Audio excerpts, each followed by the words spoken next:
على رسوله الكريم أما بعد فأعوذ بالله من الشيطان الرجيم بسم الله الرحمن الرحيم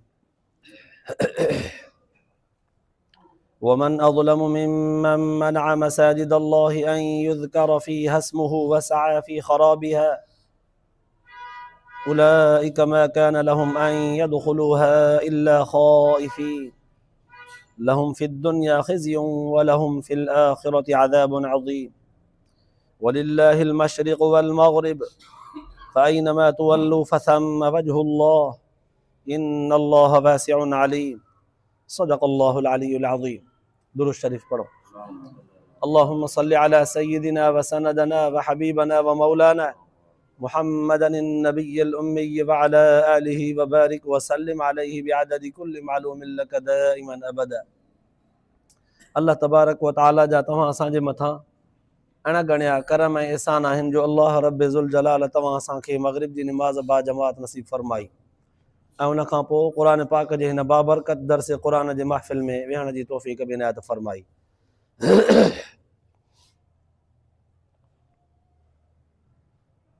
अल्लाह तबारक व तआला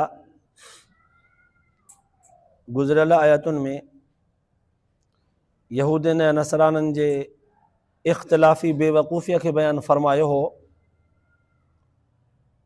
जो हिक लिहाज़ खां त ॿई गॾिजी करे मुस्लमाननि जा मुख़ालिफ़ हा, पर बेवकूफ़ी अहिड़ी करे ॾेखारियऊं जो यहूदी चवनि पिया त नसरानियुनि जो कोई मज़हब दीन धर्म कोन्हे को, जन्नत में असां वेंदासीं हुननि वटि कुझु बि कोन्हे, ऐं यहूदियुनि वरी नसरानियुनि जे लाइ, नसराननि वरी यहूदियुनि जे लाइ चयो, हिक ॿिए जे लाइ चवनि पिया। यहूदी चवनि पिया नसराननि वटि कोई दीन धर्म कोन्हे, नसराननि चयो यहूदियुनि वटि कोई दीन धर्म कोन्हे।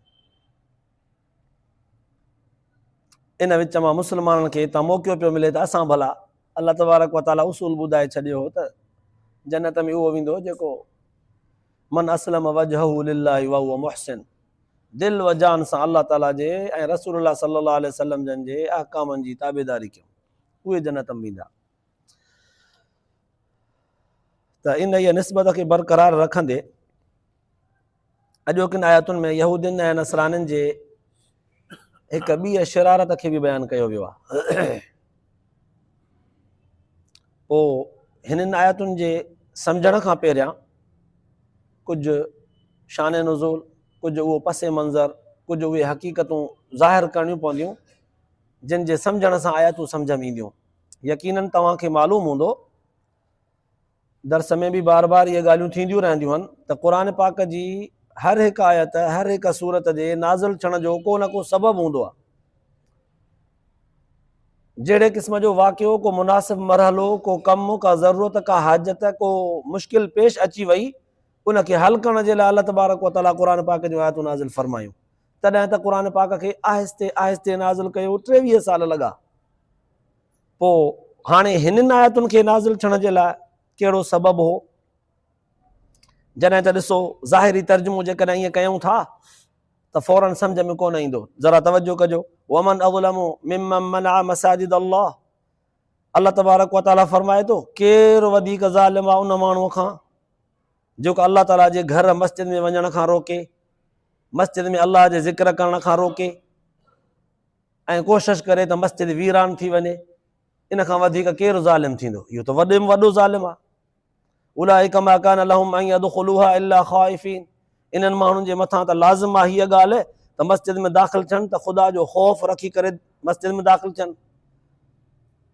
जे नथा कनि इहो, मस्जिद खे वीरान करण जी कोशिशि था कनि, ख़ुदा जो ख़ौफ़ नथा रखनि, मस्जिद जो एहतराम नथा कनि, त पोइ लहुम फिद दुनिया ख़िज़्युम व लहुम फिल आख़िरति अज़ाबुन अज़ीम, दुनिया में बि उन्हनि जे लाइ रुसवाई आहे, आख़िरत में बि उन्हनि जे लाइ वॾो दर्दनाक अज़ाब आहे।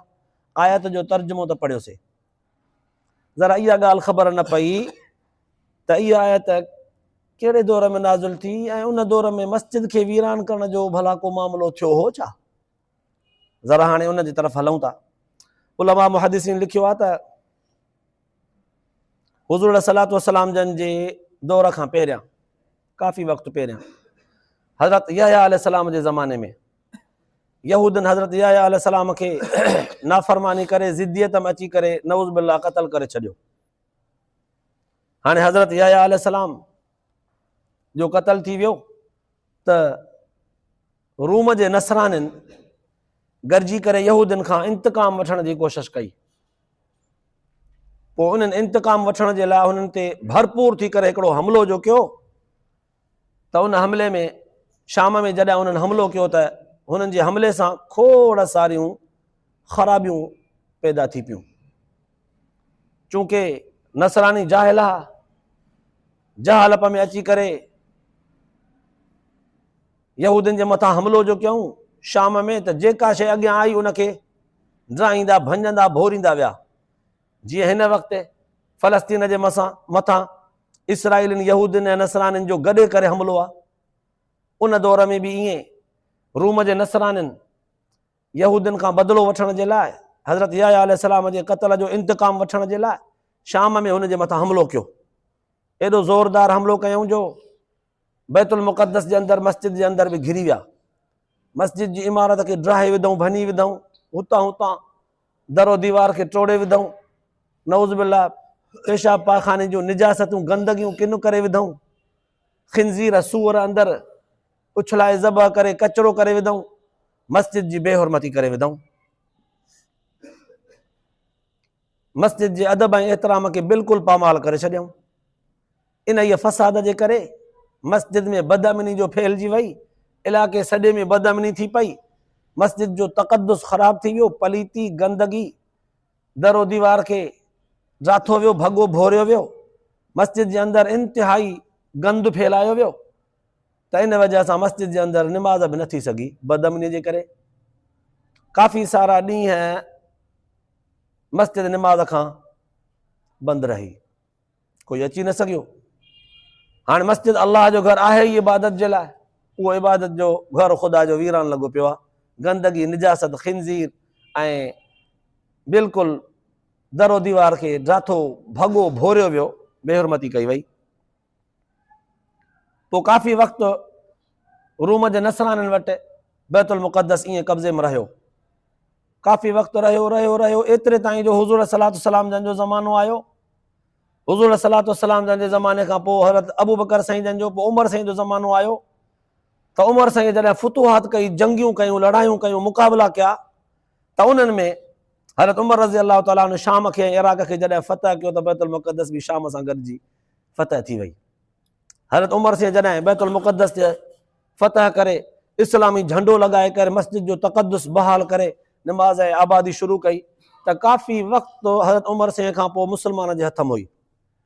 हाणे मस्जिद जो साॻियो ई अदब एहतराम बहाल थी वियो। जेका तामीर में ख़राबी हुई सा बि तामीर थी सुठी थी वई।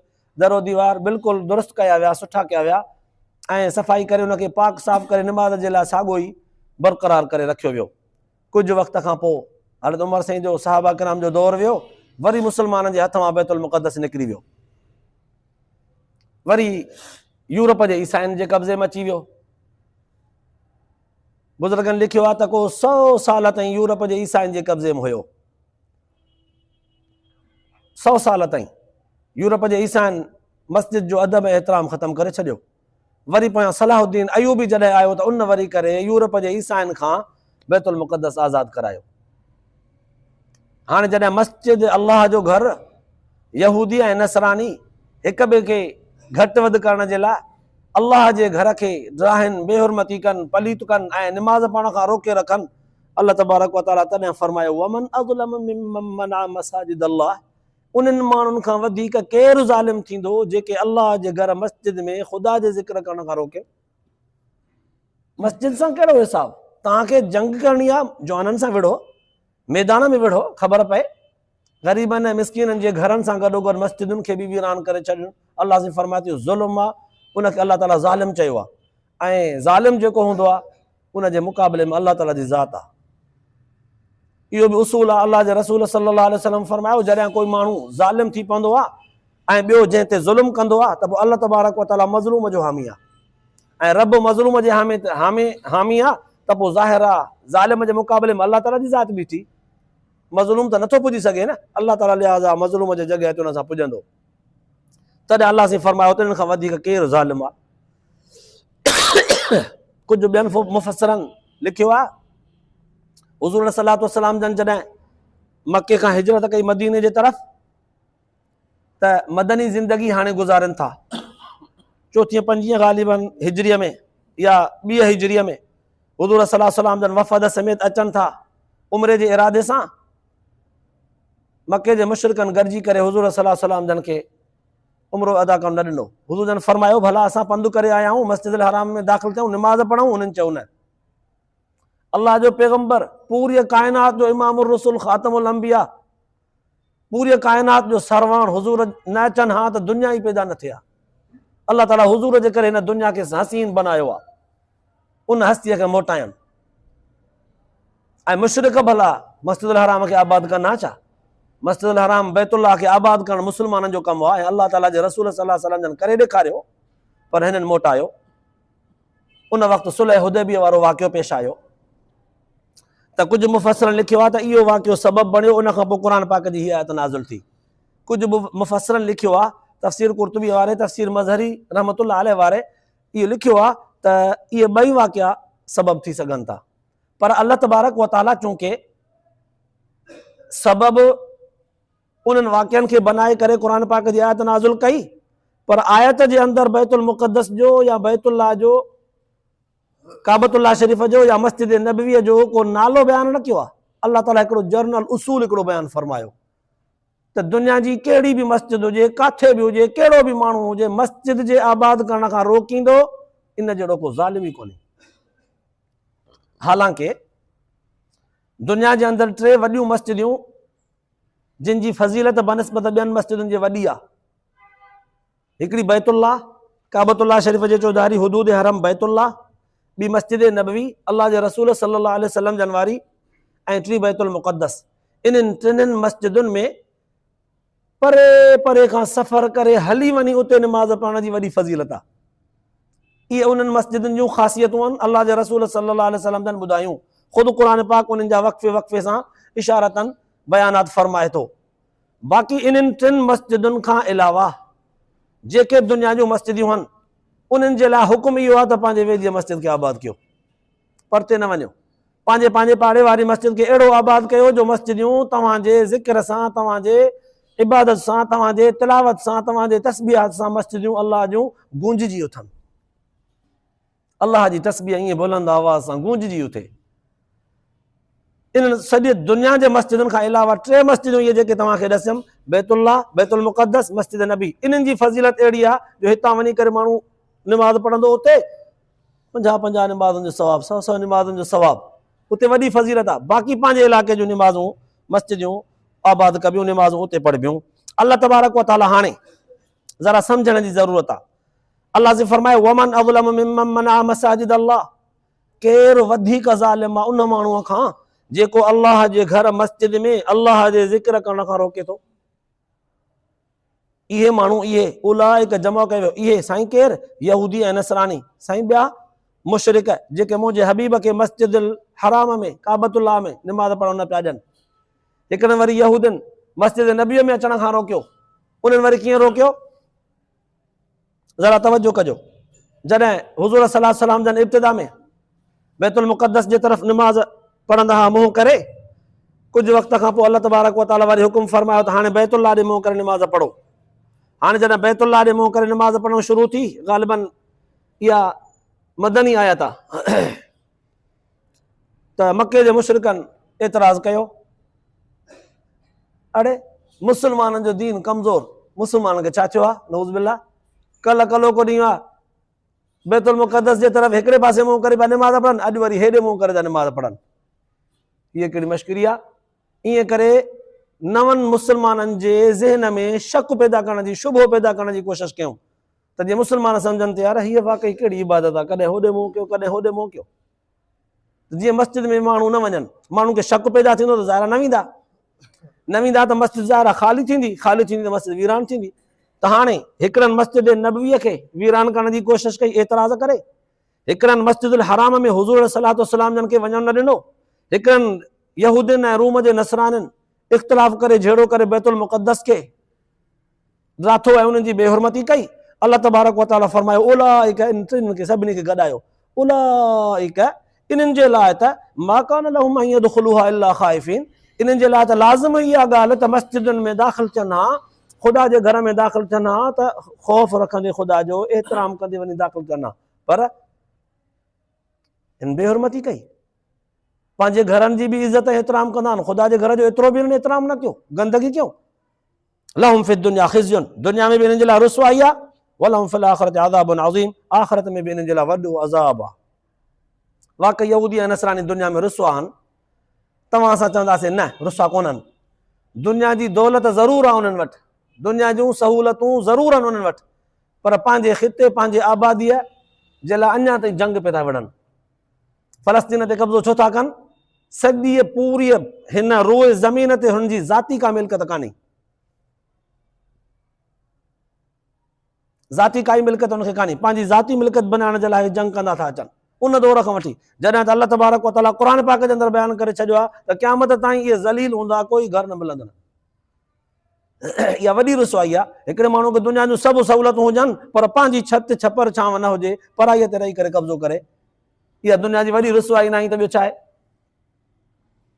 त बहरहाल जिन यहूदियुनि वरी शक शुबे पैदा करण जी कोशिशि कई त मस्जिद कंहिं महिल हिकिड़े पासे था मस्जिद में मुंहुं करे निमाज़ पढ़नि, कंहिं महिल ॿिए पासे शक शुबो पैदा करण जी कोशिशि कई, त पोइ अल्लाह तबारक व तआला उनजो बि जवाबु ॾियणु फरमायो, वलिल्लाहिल मशरिक़ वल मग़रिब, ओलह हुजे या उभर हुजे, तरफ़ सभु अल्लाह जा आहिनि।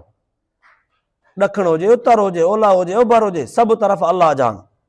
अइनमा तुवल्लू, पोइ तूं न जिॾे बि मुंहुं कंदे, जाॾे बि तव्हां ईअं मुंहुं कंदव, फसम वजहुल्लाह, अल्लाह ताला जे ज़ात खे लहंदव। अल्लाह त हर जॻह ते आहे न, जिथे किथे मौजूदु आहे न। पोइ उहो रब जॾहिं हुकुम थो करे त पोइ ज़ाहिर आहे उनजे हुक्म जी इताअत कंदे निमाज़ पढ़बी जाॾे बि चाहे। इन अल्लाह वासिउन अलीम, अल्लाह तबारक व तआला तमामु कुशादो आहे, कुशादे इल्म वारो आहे। अल्लाह तबारक व तआला अहकाम इहे नाज़िल फरमाया। हाणे उन दौर में हिकिड़ो इहो बि शुबहो यहूदियुनि ऐं नसराननि मुशरिकनि पैदा कयो त बाबा मुस्लमान न असांखे था चवनि त तव्हां बुत परस्त हो, छो त असां बुतनि खे अॻियां रखी करे निमाज़ पढ़ंदा आहियूं, सजदो कंदा आहियूं। पोइ मुस्लमान पाण किबले परस्त न आहिनि छा? किबले ॾे मुंहुं करे था निमाज़ पढ़नि न। उते तव्हां ॾिठो हूंदो बैतुल्लाह में काबतुल्लाह शरीफ़ विच ते आहे त चौधारी सभु मुंहुं काबे ॾे करे निमाज़ पढ़ंदा आहिनि, सफ़ चौधारी बीहंदी आहे। हुननि खे चवणु सवलो थी पियो, निभागनि खे खणी चयूं त पोइ पाण किबले परस्त कोन्हनि छा? किबलो बि त पथर जो ठहियल आहे न, काबो बि त पथर जी इमारत, इहो कमरो काबतुल्लाह वारो बि त पथर जो ठहियल आहे, पाण पथर परस्त, पाण किबले परस्त कोन्हनि छा? काबे परस्त आहिनि पाण बि, असांखे था चवनि वरी। अल्लाह तबारक व तआला जॾहिं मस्जिदुल क़िबलतैन में मुस्लमान हिकिड़े पासे मुंहुं करे निमाज़ पढ़नि था बैतुल मुक़द्दस जी तरफ़, अल्लाह ताला जॾहिं हुकुम फरमायो त सॼो हिनखे हेॾे वञो, हलंदी निमाज़ में हेॾे मुंहुं करे निमाज़ पढ़णु शुरू थी आहे।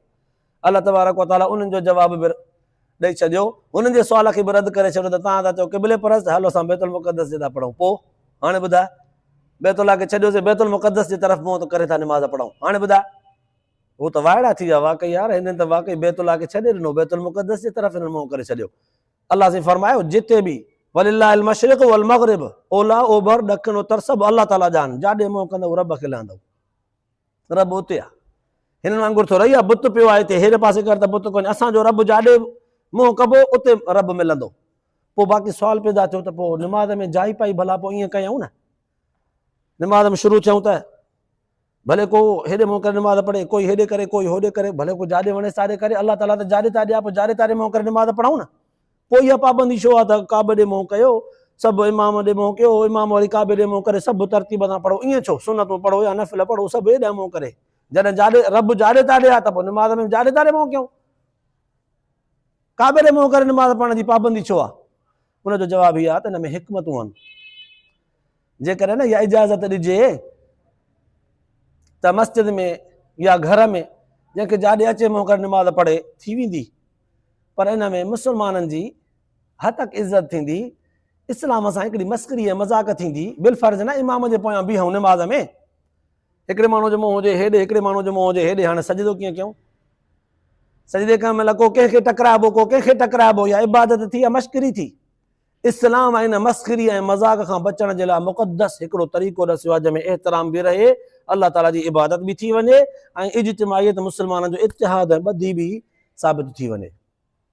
वॾी हिकमतूं आहिनि। अल्लाह तबारक व ताला तॾहिं फरमायो इन अल्लाह वासिउन अलीम, अल्लाह तबारक व ताला वॾे इल्म वारो, वॾी कुशादगीअ वारी ज़ात आहे। उन में हज़ारे हिकमतूं आहिनि। ज़रूरी न आहे त अल्लाह ताला जूं हिकमतूं इंसान खे सम्झ में बि अचनि, इंसान जे सम्झ खां मथे आहिनि। हाणे ज़ाहिरी आयतुनि जो ख़ुलासो त इहो थियो। जॾहिं तवजो कयोसीं त काफ़ी सारियूं ॻाल्हियूं सम्झ में आयूं त अल्लाह तबारक व ताला इन ॿिन्हिनि आयतुनि जे ज़रिए खोड़ सारा मसइला सम्झाया। हिकिड़ो मसइलो हुई त मस्जिद खे वीरान थियण खां बचाइजे, कंहिं बि क़िस्म जो अहिड़ो कमु न कजे जंहिंसां मस्जिद वीरान थिए। कहिड़नि कमनि सां मस्जिद वीरान थींदी आहे? थोरो वज़ाहत कयूं, खोलियऊं। हिकिड़ो माण्हू निमाज़ थो पढ़े या निमाज़ जमात, निमाज़ जो टाइम थी वियो आहे, पाड़े वारो हिकिड़ो वॾे ज़ोर सां कलाम हलाए, गाना हलाए, साज़ वॼाए, एतिरे ताईं जो निमाज़ी जेके निमाज़ पढ़नि उन्हनि जे निमाज़ में ख़्यालु रहे ई न। हूअं आराम इत्मीनान सां बिना शोर जे ई माण्हूअ जो ख़्यालु निमाज़ में कोन थो रहे। एतिरो इंसानु वीचारो कमज़ोर थी वियो आहे, नफ़सानी ख़्यालात, शैतानी हवादिसात जो निमाज़ में फ़िक्र आहे। वेतर वरी ॼाणी वाणी वॾो शोर करे उनखे ॼाणी वाणी उन निमाज़ मां कढिजे, त पोइ माण्हू चवंदा त जॾहिं निमाज़ ते वञूं था त एॾो शोर आहे, त पोइ ओॾे वञण जी ज़रूरत कहिड़ी आहे? निमाज़ थिए ई कान थी, शोर में ख़बर ई कान थी पए भला जहिड़ी जहिड़ी घर त पढ़ंदासीं। हाणे माण्हू इन शोर खां बचण जे लाइ घर में निमाज़ पढ़णु शुरू कनि त मस्जिद वीरान थी वई। आस पास जो वॾो शोर बि मस्जिद खे वीरान कंदो आहे। ॿियो सबबु बयानु कयां, जमात जो टाइम थी वञे, पोयां वरी हिकिड़ा माण्हू अचनि, पाण में ॻाल्हाइनि, कोई जमात जो लिहाज़ न रखनि, पाण में वॾे आवाज़ सां ॻाल्हाइनि, शोर कनि, एतिरो जो निमाज़ वारा निमाज़ में इत्मीनान सां बीह न सघनि, ख़लल पैदा थी पवे। या हिकिड़ो निमाज़ पढ़े, भरिसां वरी ॿिया जेके आहिनि गॾिजी वेही करे वॾो ज़िक्र कनि, हालांकि ज़िक्र बि अलाह जो नालो आहे, पर निमाज़ वारे खे निमाज़ में ख़लल विझूं त माना इहो ज़िक्र बि हुनजे निमाज़ में फ़साद जो सबबु बणियो। ज़िक्र बि कजे पर माण्हू निमाज़ पढ़ी वांदा थी वञनि, पोइ लख ॿेड़ा कजे। या वरी हिकिड़ो निमाज़ पढ़े, ॿियो भरिसां बि ॾाढियां क़ुर पाक तिलावत करे, क़ुर पाक जी तिलावत बि अफ़ज़ल इबादत आहे, पर निमाज़ जे भरिसां वेही करे न पढ़जे वॾे आवाज़ सां, जो हुनजे निमाज़ में ख़लल पवंदो हो। इहे सभु शयूं निमाज़ खे ख़राबु करणु, मस्जिद खे ख़राबु करण जो सबबु आहिनि। या वरी मस्जिद में अचण खां पोइ दुनिया जा हवाला शुरू कजनि, धंधनि ऐं कारोबारनि जूं वॾियूं कहाणियूं हिक ॿिए खां पुछी करे, वॾा टहका मश्करियूं, शोर कजे। हालांकि मस्जिद ख़ामोशी आहे, आराम, इत्मीनान, अलाह जी इबादत, तस्बीह, ज़िक्र, इस्तिग़फ़ार, तिलावत जो घर आहे। हिते अची करे माण्हू राहत हासिल करे। तॾहिं त अलाह जे रसूल सल्लल्लाहु अलैहि वसल्लम फरमायो, मोमिन मस्जिद में ईंदो आहे न त ईअं ख़ुशी महसूसु कंदो आहे जीअं मच्छी पाणीअ में। मोमिन ईअं मस्जिद में ख़ुशी महसूसु कंदो आहे, टिड़ंदो आहे, अलाह जी इबादत कंदो आहे, तस्बीह कंदो आहे, जीअं मच्छी पाणीअ में खुलंदी टिड़ंदी आहे न, तीअं मोमिन बि मस्जिद में ईअं टिड़ंदो आहे, ख़ुशि थींदो आहे, अलाह जी इबादत कंदो आहे। ईअं न त मच्छीअ वांगुरु वेठो टप ॾे बुल ॾे बेवकूफ़ी करे, ईअं न करे। पोइ तॾहिं त हज़रत अली रज़ी अलाह ताला जन फरमायो त इंसान जे मथां इंसानियत वारा अमल ऐं शराफ़त वारा अमल करणु ज़रूरी आहिनि। पोइ शराफ़त ऐं इंसानियत वारा अमल कंहिं पुछा कई त साईं भला ॿुधायो, फरमायूं त 6 कम आहिनि, 6 जेके शराफ़त ऐं इंसानियत वारा आहिनि। 6 3 कम सफ़र में कबा, 3 कम हज़र में कबा। हज़र में घर में माण्हू रहियो पियो आहे त छा करे? क़ुर पाक जी तिलावत कंदो रहे, इहो शराफ़त जो इंसानियत जो कमु आहे। जंहिंमें इंसानियत हूंदी उहो तिलावत जो पाबंद हूंदो, शरीफ़ माण्हू शराफ़त वारो तिलावत जो पाबंद हूंदो। ॿिए नंबर ते मस्जिद खे आबाद करे, निमाज़ूं, तिलावतूं, इस्तिग़फ़ार, तस्बीहात मस्जिद में वञी करे। बाक़ी वाधारा नफ़िल वग़ैरह भले घर अची पढ़े, मस्जिद खे आबाद करे। ऐं 3 नंबर ते दीनी दोस्तनि जी हिकिड़ी जमात ठाहे, अहिड़ा दोस्त, अहिड़ी जमात तयारु करे जेके दीनदार हुजनि ऐं मुश्किल वक़्त में हिक ॿिए खे कमु अचनि। इहे दीनदार दीनी मामलात में हिक ॿिए जो ताउन कनि, हिक ॿिए खे वक़्त ते सहारो ॾियनि, हिक ॿिए खे टेक ॾियनि, गॾिजी प्रोग्राम कनि, गॾिजी वेहनि, गॾिजी अहिड़े तरह सां हिकिड़ी जमात हुजे जेको दीनी मामलात में हिक ॿिए जो सहारो बणिजे। इहे 3 हज़र जा कम आहिनि, मुस्लमान ईअं करे, जंहिंमां हुनजी शराफ़त ऐं इंसानियत मालूम थींदी। 3 कम वरी सफ़र जा आहिनि। सफ़र में पहिरें नंबर ते कमु इहो आहे त पंहिंजी कमाईअ मां पंहिंजो जेको साथी अथसि न, ग़रीब साथी, उन ते ख़र्च करे। पंहिंजी आमदनी, पंहिंजी कमाईअ मां पंहिंजे ग़रीब साथीअ ते ख़र्च करे सफ़र में। ॿिए नंबर ते पंहिंजे साथियुनि सां, जेको पाण सां गॾु जोड़ में साथी अथसि, उन सां सुहिणे अख़लाक सां पेश अचे। उथण वेहण में उनखे टेक ॾे, उनजे लाइ सहारो बणिजे, उनजे मथां बोझ न बणिजे। जीअं कॾहिं कॾहिं असां सफ़र कंदा आहियूं, पोइ हाणे सीट ते बिल फर्ज़ जेकॾहिं वैन में था सफ़र कयूं त 4 माण्हू विहारींदा आहिनि सीट ते। हाणे 4 माण्हू जेकॾहिं कमज़ोरड़ा हूंदा पोइ त ॾाढो सुकून सां वेहंदा, पर जेकॾहिं मोटा हूंदा, वज़नी हूंदा, 4 ई सोढ़ा, 4 ई सुक, चुरण जी साह खणण जी एतिरी बि गुंजाइश कान्हे।